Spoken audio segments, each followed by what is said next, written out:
Hello everyone and welcome back.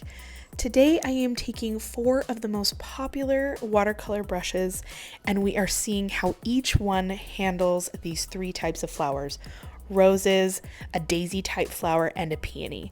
And as you can imagine, the flat brush, the filbert brush, the mop brush, and the round brush will all have very different strengths and will have definite weaknesses depending on what type of flower I am painting. So first we're going to just do a very basic run through of what each of these brushes can do. Using a lot of pressure on the brush will make a difference in the stroke, as well as if you're holding it on the side, if you're doing really light pressure, if you're going from light pressure to heavy pressure. And so I'm just kind of playing around with each of the different types of strokes that these brushes can make, because we're going to want to be familiar with the types of strokes they can make so that when we're painting our different flowers, I'll know which direction I can use each brush to help me out the most to achieve the look that I'm trying to get for each flower. And each of these brushes will have strengths and weaknesses depending on what flower I am painting. I just really wanted to show you and prove to you that you can paint beautiful flowers with any brush you already have in your toolkit. You don't need a specific type of brush to paint those flowers that you're seeing other artists paint. And I really actually loved this challenge because I almost always only pick up my round Polina Bright brush when I'm painting in general. But some of these brushes really surprised me in how well they handled certain strokes, and I actually might pick them up again to paint certain flowers. So that was a fun surprise for me. So I think it might be a fun challenge for you too, to try out different brushes that you have already and see how you can paint a peony with a flat brush or a rose with a flat brush. And you can see I am struggling with the flat brush and the rose because there is no tip on a flat brush except for the corner end of the squared off edge. And so I'm going around and I did my best, and I think it didn't turn out too shabby. Not my favorite brush for painting a rose, but I tried to curve around and really make it look as good as I could and very rose-like. And again, not too shabby, not my favorite, but I did it. The leaves were a lot easier to achieve because I used the edge and pushed down kind of at an angle instead of the more squared off way. So I think it didn't end up looking too bad. With the Filbert brush, it was a lot more helpful that the tip of the brush is curved, which is more like a rose. But because it doesn't have a defined point, it was hard to do some of those thinner lines, and a lot of my curves were really bulbous, which is totally fine. I think my favorite part of this challenge for myself was that I was exploring new ways a rose could look other than how I typically paint them. So I actually really liked this rose. It was a little bit more circular in shape with its petals instead of having lines. But one of my favorite things to do with a Filbert brush is paint leaves. The way that the brush is shaped, it just makes painting leaves so fun and so easy. And I can see myself in the future picking up my Filbert brush a lot more just for leaves. Now, mop brushes are really fun and unique in a lot of ways. So because they're a mop brush, you can imagine, they hold a lot of paint. You don't have to go back to your palette a lot. But also the bristles are really soft. They are really flowy. So you can't always control, when you put down pressure, you can't always control where the bristles are going. Most round brushes have stiffer bristles so that you can control it a little bit more. So the mop brush is just a little bit more loose and abstract, which is super fun. I always love that style. But it comes to a very sharp point, so you can do very thin lines, which is great for painting a rose, and the leaves with a rose. So I really like that I can do really sharp lines with this brush and also push down with some pressure and do some of the big, more bulbous shapes for the rose petals. And again, the leaves, they're a little bit more abstract and messy because you can't always control where the bristles go with the mop brush, but still so fun to use and easy to create shapes that are circular, which is really nice, especially when you're painting flowers. Now, it's hard for me to say anything negative about my round brush. I love it. And I think that rings true for most watercolor artists, is that your round brush really is your ride or die, and it works for almost everything. I feel like I have a lot of control because the bristles are stiff. I can use the body of the brush to create big circular shapes, but also the very tiny tip of the brush to do those fine details and lines. And so this is usually the brush I pick up. So it felt really comfortable, and I felt like this rose just flowed right out of me.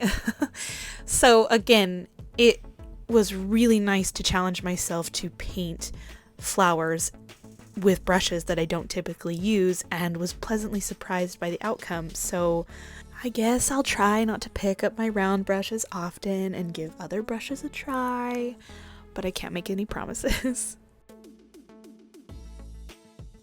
So here they are side by side, and I would love to know in the comments which one you like better. And I was pleasantly surprised by how great they actually all looked, even that stinking flat. So I knew the flat would be super fun to do these daisy type petals, and I was right. They just are so perfect and cute. And using the brush to kind of sweep around to make that curvature in the petal was super fun. I also thought the Filbert brush shined here because I could really just use the base of the brush to form a petal if I needed to, and then easily sweep it around because of its curved and oval shape. It also very easily came to a point for the tips of the petals, so I liked that a lot. So because the flat brush and the Filbert brush have stiffer bristles, I felt like they had more precise strokes, whereas you can see this mop brush really has big bulky strokes that are kind of all over the place. I really love this look and I was happy with it, but it's just an interesting thing to note. And same with the round brush, it was very easy to swoop around and make these petals, but the way I painted it, they were just a little less defined and more abstract. And here they are all side by side. I again would love to know in the comments which one was your favorite. I think there were some in that group that surprised me a lot. So now we are moving on to the Peony. I was actually very pleasantly surprised with how well the flat brush handled this flower. And it handled these curves really well. I knew it would do well with the lines. I think this ended up being one of my favorites out of the whole bunch. This flat brush has just exceeded my expectations today. The Filbert brush was almost like made to paint peonies. It makes the lines super easy. It has the curves built into the formation of the bristles to paint those rounded edges. And I just, I love how this peony turned out. I mean, you cannot go wrong with a Filbert brush and a peony, and they're pretty common for this particular flower. I also thought the mop brush handled the peony shapes well. It just is a little bit more abstract because, again, the bristles are so soft and loose. It ends up creating a looser, more abstract looking flower. I really dig that look. So if you're interested in that, this is totally a brush for you. Again, I love how easy it is to use that tiny, tiny point on the mop brush. And now we have returned back to my comfort zone with the round brush. I just love how easy it is to control, but it is still also easy to get that loose and abstract look. I have full shapes, I have really thin shapes, I can control where those top petals go. Anyway, I just, again, can't say enough good things about round brushes, and I definitely think everybody should have a round brush, and all of these brushes if you can in your toolkit, but again, you can paint almost any type of flower with any brush that you already have. And here are the peonies side by side. Again, that flat brush really surprised me. I think it was my favorite one out of the whole group, but let me know what you think in the comments below. And maybe this doesn't stay true to the challenge that I've set myself with today, but I was not going to use the flat brush and the Filbert brush to do the centers of these flowers. So forgive me for cheating a little bit, but I used the round brush to do the tiny thin stamen and all of the little centers, and they turned out really nice.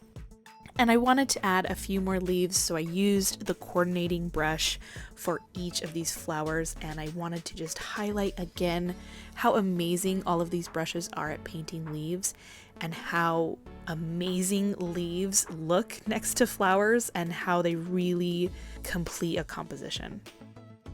That is our finished challenge. We used the flat brush, the Filbert brush, the mop brush, and a round brush, and I would love to know in the comments which one you preferred and how you think they all did, which one surprised you the most. I know that flat brush really surprised me, but anyway, I hope this was really helpful for you and that you feel inspired to paint all kinds of beautiful flowers with all of the brushes you have in your toolkit.